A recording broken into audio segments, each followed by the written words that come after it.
The review that Variety gave us when we first went on the air in September of 1966. Star Trek won't work.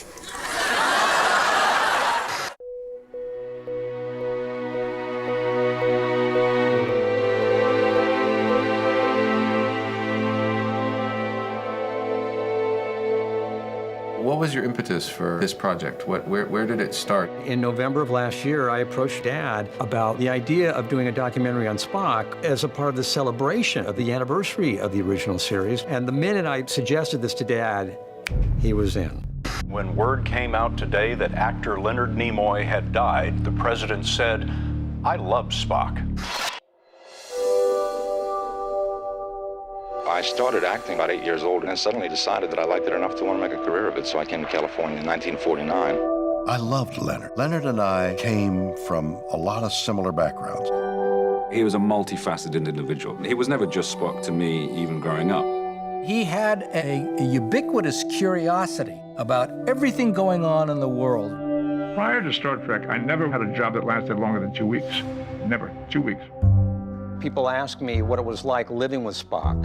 And for the most part during that period, he'd come home at night, eat his dinner, memorize his lines, and then just go to sleep. He was trying so hard to get this career going. It took a toll on his family life. That he was occasionally Leonard-like, but mostly he was Spock. Everyone feels a little bit like an outsider. I would argue the most interesting people seem to. I think people recognize themselves in him. One of the things that I really respect about your dad was his love and affection for the fans. To create a character who leaves a mark on the society that strikes a chord that resonates. Leonard Nimoy did that. Leonard was a self-made Renaissance man. He made the world stand up and listen. Fascinating.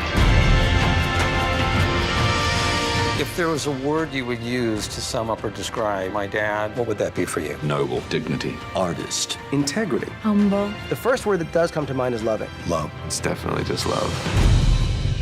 I have been and always shall be your friend.